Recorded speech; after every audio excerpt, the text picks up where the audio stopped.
राजस्थान के जयगढ़ किले में हर रात एक पुराना दर्पण चमकता था। कहा जाता था, उसमें देखने वाला अपने अतीत का नहीं, अपने भाग्य का अंत देखता है।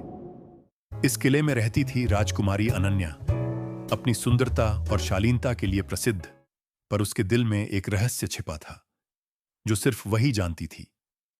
एक दिन किले में आया एक अजनबी चित्रकार, आर्यन। उसका उद्देश्य था राजकुमारी का चित्र बनाना। महारानी, आपका चेहरा मैंने पहले भी देखा है, सपनों में। शायद वो कोई अधूरा सपना था।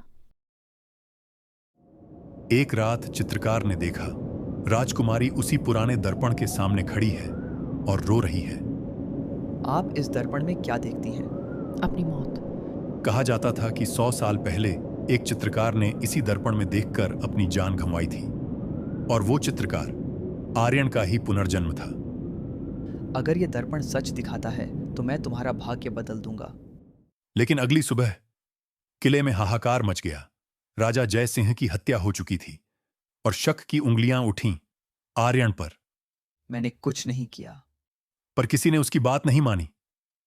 राजकुमारी को यकीन नहीं हुआ।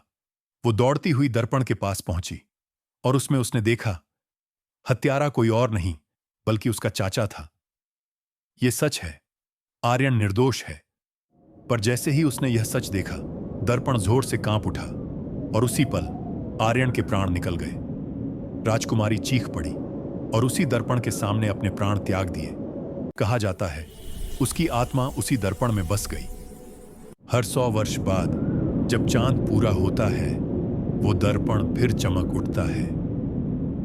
कहानी वही, प्रेम वही, बस समय बदल गया।